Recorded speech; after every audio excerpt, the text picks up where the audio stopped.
Type 86 na switch, na 4-gang switch. Paano nga ba i-terminate o i-wiring?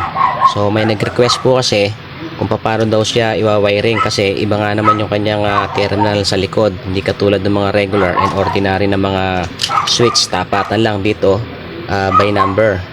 So dito makikita nyo, ayan, umpisa natin sa ibabaw para mabilis na po. So dito may mababasa po kayo dyan. Hanapin nyo muna yung L1. Ayan, pag nakita nyo yung L1, hahanapin nyo yung L2. Ayan, ito yung L2, L1, L2, tapos ito yung L3, tapos L4 dahil nga 4-gang switch siya.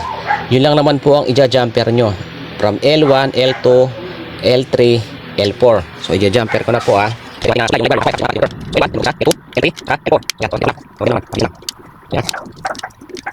Yan po. Yan, ganyan lang po siya.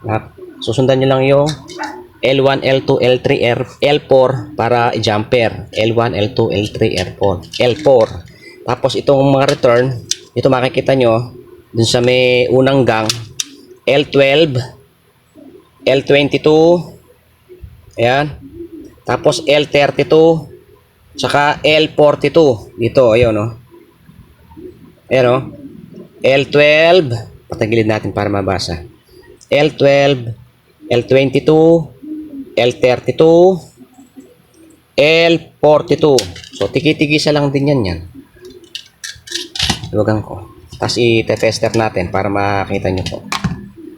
Ayan.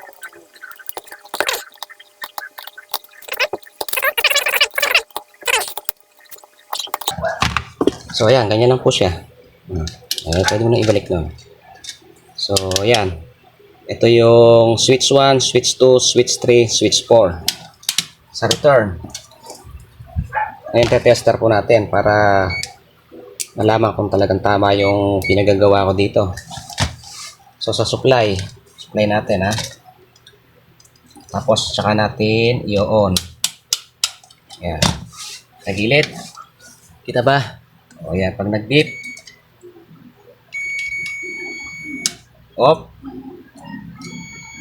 Bridge ito bridge jumper yung tumunog na yun. So ito yung 2 off, jumper hindi 3, S3 saka S4, switch 4. Ayan.